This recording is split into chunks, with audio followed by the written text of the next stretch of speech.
bem-vindo e muito bem-vinda à minha palestra.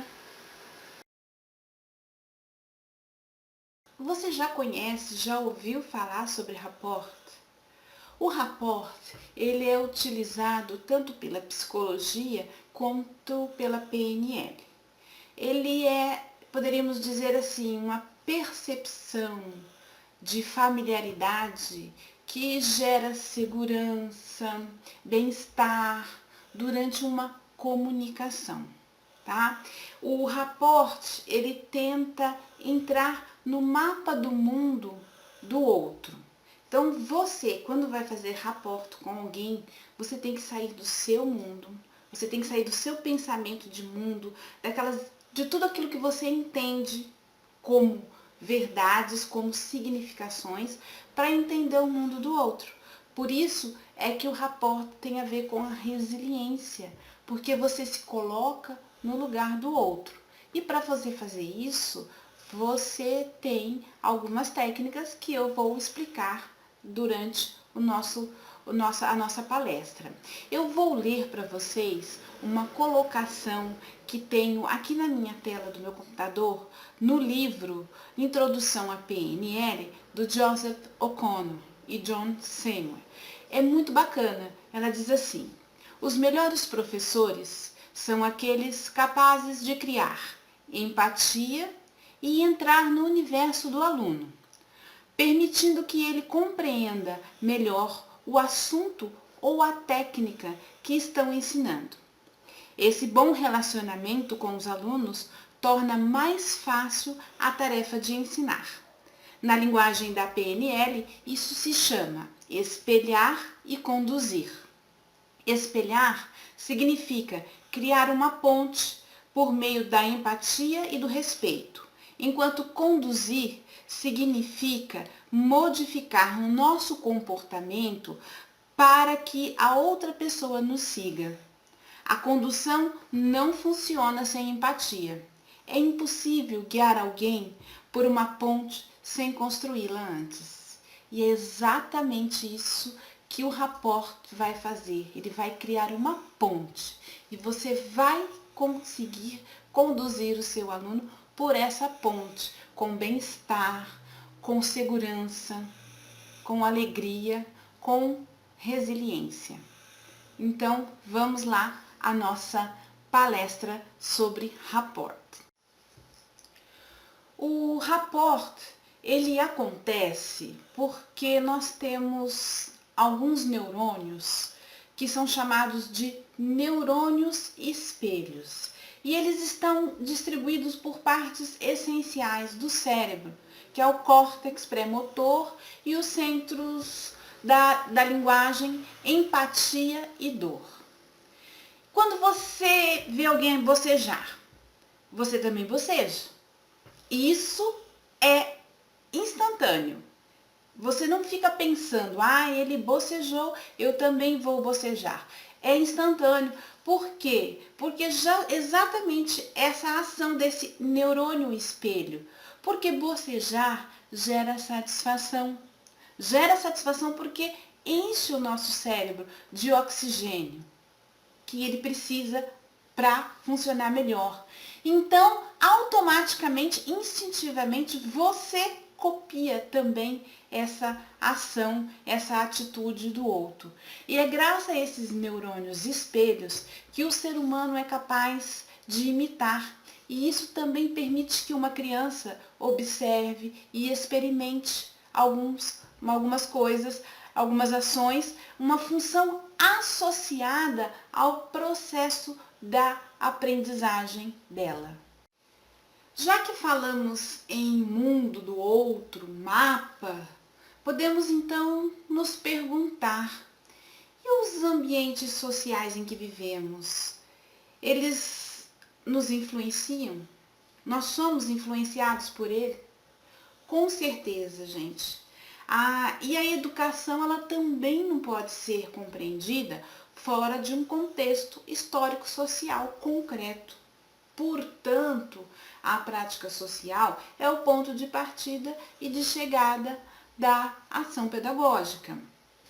E nós somos levados a observar o mundo de uma maneira tal e particular que nós acabamos copiando e moldando tudo aquilo que nós vivenciamos, as atitudes dos nossos pais, são as verdades impostas por eles ou por um determinado grupo social. E assim nós criamos modelos e criamos também crenças limitantes. Uma coisa muito interessante quando se cria uma crença limitante, por exemplo, vou dizer, numa escola, quando alguém, terminando um ano, em sala de aula, ou, desculpe, ali em reunião entre professores, onde se toma café, e vira para o outro e fala assim, nossa, mas tá vindo uma sala aí que vocês vão ver, hein? Eles são fera, eles são terríveis, o Joãozinho e o aluno Y é péssimo, não sabe nada, não faz nada, eles não querem nada com nada. E aí você entra já no ano seguinte, você já termina o ano com aquilo na cabeça. Você já toma aquilo como uma verdade absoluta.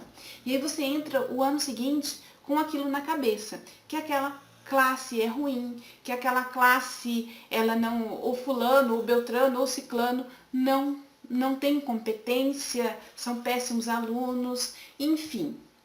Criou-se uma crença limitante. E, por outro lado, os alunos também são influenciados e eles também têm certeza de que eles são daquele jeito, que eles não são diferentes. E eles não vão fazer nada diferente disso que nós estamos contando, nós estamos falando. Né? E isso são crenças limitantes muito perigosas que existem nas escolas em todos os lugares, em todas as escolas do Brasil, existem essas crenças limitantes que atrapalham demais o trabalho do professor.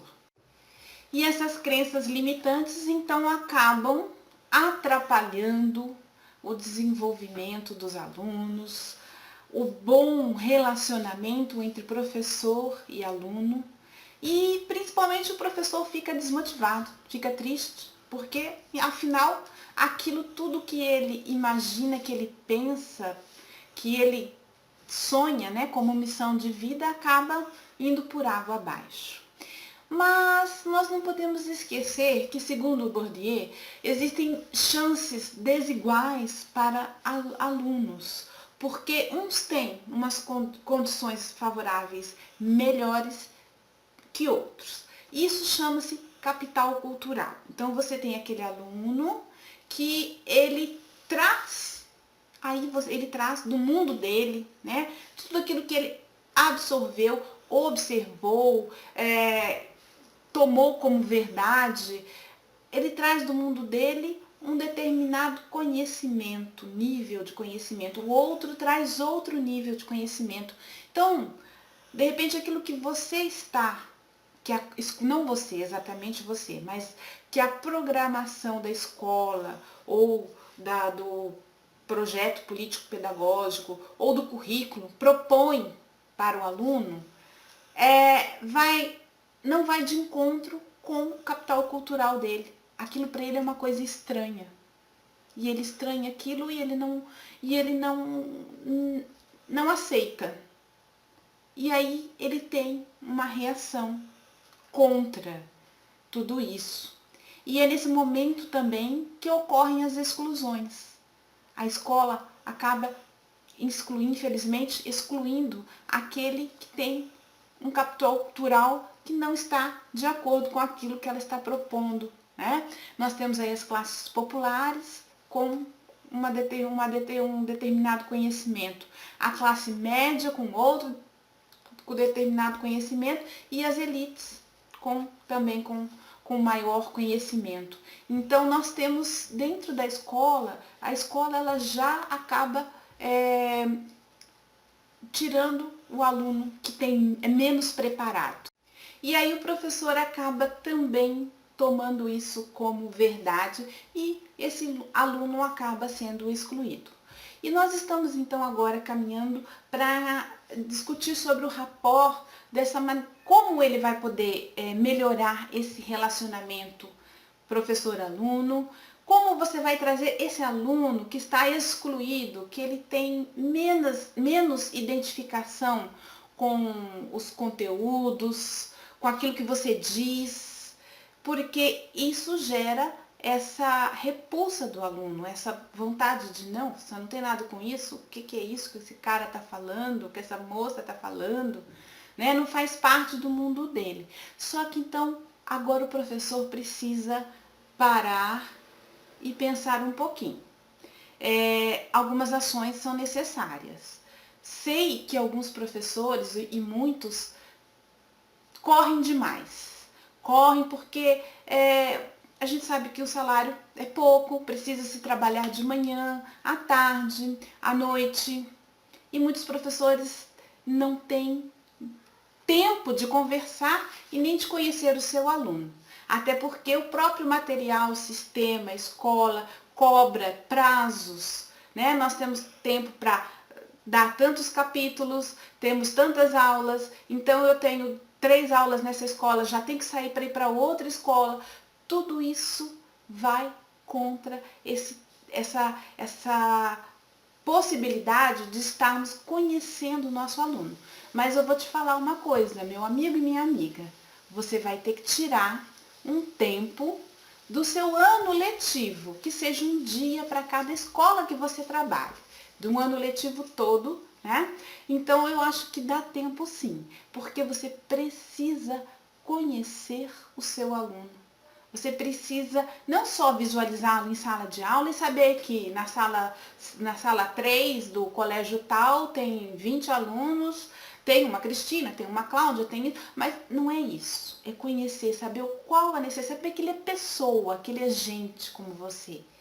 Porque se você não tem tempo para isso, então você vai ter que trabalhar em outra coisa, você vai ter que procurar um outro trabalho, porque a sua missão de vida é o seu trabalho. E trabalhar com o ser humano é necessário que nós os consideremos como seres humanos, com valor, com respeito. Então agora você vai precisar parar para conhecer o seu aluno. Crie um tempo. Não sei qual tempo que você vai criar. Crie um evento, um horário fora da sala de aula, daquela turma, que seja naquela escola, vai ter uma coisa à tarde para que vocês sentem, conversem, se olhem no olho do outro, que possa observar esse aluno, as atitudes dele, o que ele fala, do que ele fala. Um momento assim. E dentro da sala de aula, isso vai fazer toda a diferença, porque agora nós vamos entrar numa outra parte da palestra que vai falar sobre linguagem verbal e não verbal, tá? Elas são as linguagens, o não verbal, que expressam os sentimentos, e a verbal são as palavras que esse aluno faz uso. Quais palavras que ele faz uso? O que te conta? Se você não parar para conhecer o seu aluno, você não vai conseguir falar com ele de maneira tal que o deixe encantado com a sua conversa. Vamos lá então? Vamos ver agora sobre a linguagem verbal e não verbal. Espera um pouquinho, antes de eu entrar na linguagem verbal, só eu voltar um pouquinho lá atrás. Quando eu mencionei que o professor ele deveria estar conhecendo este aluno, né? Em momentos especiais, ele deveria criar momentos, porque é exatamente isso, ele vai observar a linguagem verbal e não verbal deste aluno, mas ele precisa criar momentos para que eles possam trocar essas informações, ele precisa conhecer esse aluno de uma maneira tal, como ele se expressa, o que ele fala, sobre o que fala. Então, poder ser de várias maneiras, um passeio cultural, um encontro no contraturno, não precisa ser uma coisa só sua, pode ser de outras disciplinas também, né? Para que os alunos possam se expressar, né? Nesse passeio cultural seria legal porque o aluno ele vai demonstrar interesse ou não por aquilo que você está propondo, numa pinacoteca, um museu. Ele vai fazer observações sobre as peças, sobre o lugar. Então, tudo isso você vai começar a prestar atenção se faz parte ou não do mundo dele. E aí você vai conseguir trabalhar o rapport com ele, mas depois com as ferramentas. Porque, como eu já disse para vocês também, a nossa mente ela está sempre procurando identificar perigos, inimigos, que é uma herança pré-histórica do nosso cérebro. Nós temos 3 camadas do cérebro, o reptiliano, o segundo cérebro e o racional. Né? O primeiro era aquele do tempo das cavernas, onde o homem precisava estar sempre atento, alerta, porque ele estaria em perigo e ele precisava correr de uma hora para outra. E esse cérebro, ele às vezes atua bastante, essa parte, né, do cérebro atua bastante nas nossas atitudes. Por isso é que nós temos muita facilidade em encontrar defeitos nas pessoas. Mas as virtudes, elas ficam para depois e às vezes nem nós encontramos as virtudes. Então, é trabalhar tudo isso. Você tem que ter tudo isso em mente, porque o rapport ele só vai acontecer quando vocês estiverem em conexão. E aí, voltando agora na linguagem verbal e não verbal, você tem que passar uma mensagem para esse aluno, para essa classe. E como que você vai saber se a mensagem que você está tentando passar é a mensagem que ele está recebendo? É tão comum em escola acontecer que às vezes o professor fala alguma coisa em sala de aula ou dá algum recado verbalmente e isso chega totalmente distorcido em casa, causando às vezes até muitos problemas com a direção. Os pais vêm, reclamam, olha, o professor foi isso, foi grosso, falou isso, falou aquilo. Às vezes não falou nem com o filho dele, falou alguma outra coisa, a criança achou que tinha carapuça, sei lá por que motivo, serviu para ela e ela chegou em casa dizendo que o professor expôs, que falou isso, que ela já tomou as dores. Ou então, acontece muito também na pré-escola, quando se escreve um bilhete, né, manda-se um bilhete para casa, para os pais.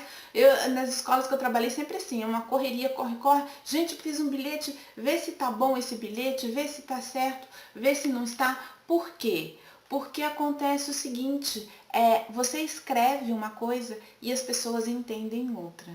E depois que todo mundo dá o aval, não, é isso mesmo, a mensagem é essa, o bilhete vai para casa. Aí você pode esperar, porque vai chegar pai perguntando, falando que não entendeu, mandando a coisa totalmente o contrário daquilo que foi pedido no bilhete. Né? Então, como que a gente vai ter a certeza de que o significado do que você está fazendo é o mesmo que o outro, daquilo que você está falando, né? Ou escrevendo, é o mesmo que o outro vai perceber? Porque a comunicação, ela envolve palavras. E existe um estudo que mostra que 55% do impacto na comunicação são determinados pela linguagem corporal, 38% pelo tom de voz e apenas 7% das palavras. Portanto, a comunicação só com palavras, ela não é eficiente. Ela tem que formar um conjunto. Palavras, expressões, tom de voz.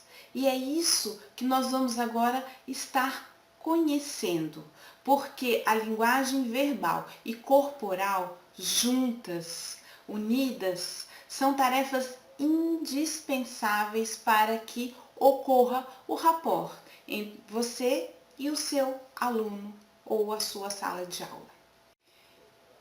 Bom, agora vamos ver quais são os canais de comunicação. Para fazer o rapport, então nós precisamos da linguagem verbal, não verbal. Quando eu falei que você precisa conhecer o seu aluno, você também precisa conhecer qual é a maneira, qual é o canal que ele aprende. Nós sabemos que temos 5 sentidos. E os canais de comunicação desses 5 sentidos são o visual, o auditivo, o sinestésico, o olfativo e o gustativo. O olfativo e o gustativo nós vamos deixar de lado aqui e vamos trabalhar só com o visual, o auditivo e o sinestésico. E nós precisamos observar porque esse canal é o canal que nós vamos trabalhar o aluno.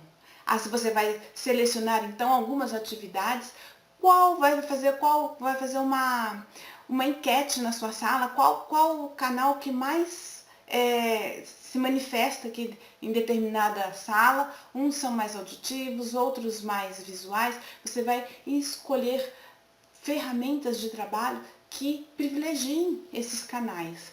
E como que você vai saber se ele é visual, auditivo, sinestésico? É bem fácil. Quanto a isso, você acha, né, até na internet para baixar, algumas perguntas e respostas, já com um finalzinho lá para fazer uma somatória das respostas, que vai dar para vocês exatamente se esse aluno ele é visual, se ele é auditivo, se ele é sinestésico. Então isso é bem simplesinho de você estar identificando, e todos esses testes que existem, eles são confiáveis. E então você vai, a partir disso, começar a observar cada um dentro do seu canal de comunicação, dentro desses sentidos, visual, auditivo ou sinestésico. Porque durante o rapport nós criamos uma conexão com a pessoa, com uma linguagem, ela é inconsciente para outra pessoa, entre você e a outra pessoa. É praticamente uma leitura da mente. Então, a maneira como ela se comunica, como ela se expressa através de palavras, como que ela percebe e entende o mundo. Então, esses testes eles vão ajudar você a identificar. E nós vamos então observar que as pessoas, conforme o canal que elas usam, elas utilizam palavras diferentes. Os verbos, os advérbios, os adjetivos que elas usam, para o visual é um, para o auditivo é outro e para o sinestésico é outro. São outras palavras. Isso forma um sistema representacional primário, que eles chamam de sistema representacional primário. Vamos ver algumas palavras?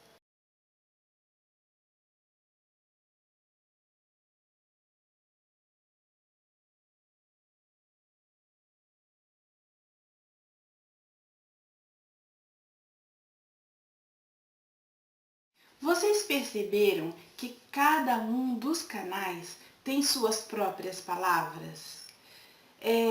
Por exemplo, vou dar mais um exemplo. Vamos falar de canto e de pássaros. Um auditivo, ele diria assim para você: ouço o canto dos pássaros. O visual falaria: vejo pássaros cantando. E o sinestésico, com certeza, falaria: sinto o canto dos pássaros.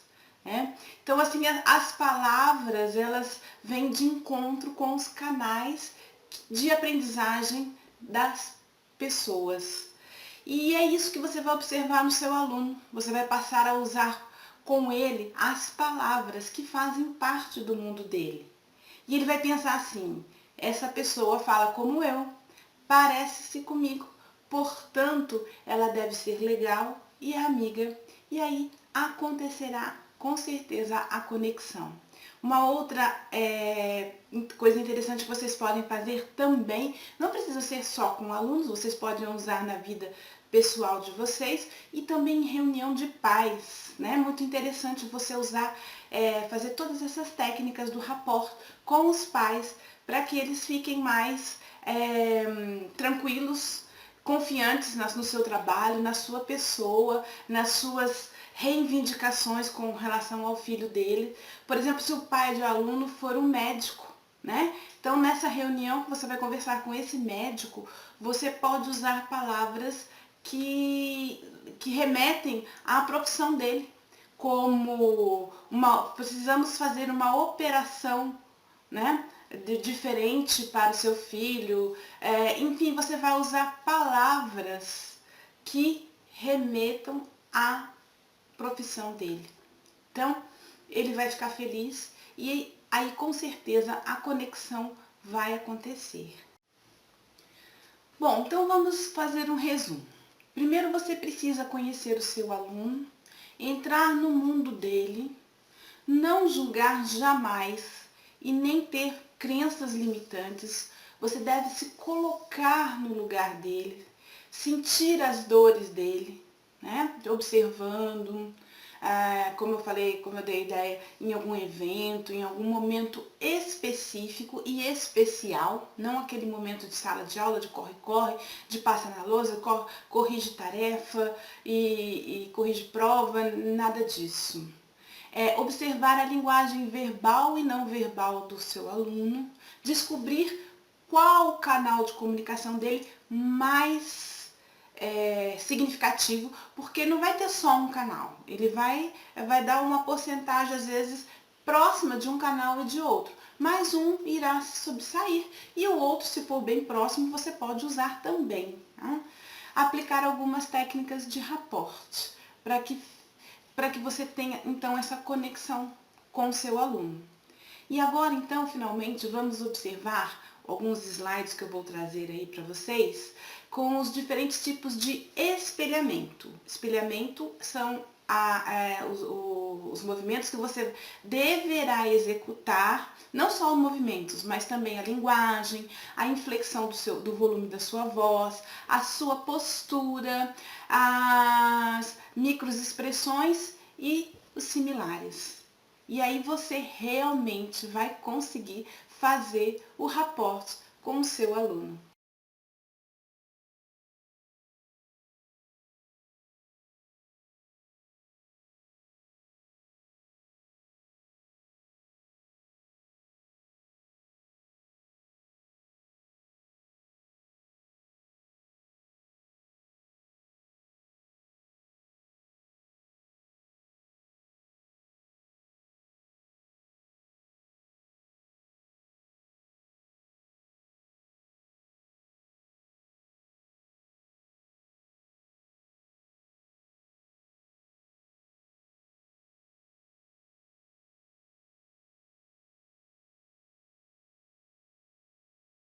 Esses slides exemplificam como espelhar o seu aluno ou qualquer outra pessoa, sem que ela perceba através que ela está você está fazendo rapport com ela através de gestos, microexpressões, movimentos cruzados. Comece hoje a praticar o rapport. Quanto mais você praticar, mais você vai ficar craque, vai perceber o comportamento das pessoas, vai poder mudar essas pessoas, trazê-las para você. Não é exatamente mudá-las no conteúdo delas, mas fazer com que elas se conectem com você e você traga-as para as suas intenções, para as suas orientações em sala de aula, de uma maneira positiva. Espero que você tenha aproveitado e compreendido a necessidade de se autoconhecer, colocar em prática técnicas inovadoras que permitam revelar pessoas, porque essa é a nossa missão: trabalhar pessoas, privilegiar pessoas. Não podemos fazer nada diferente disso. Se estivermos fazendo alguma coisa diferente disso, não estamos no caminho correto. Agradeço a você, muito obrigada pela sua atenção. Eu vou deixar os meus contatos de redes sociais aqui na tela e aguardo você para uma próxima oportunidade. Muito obrigada!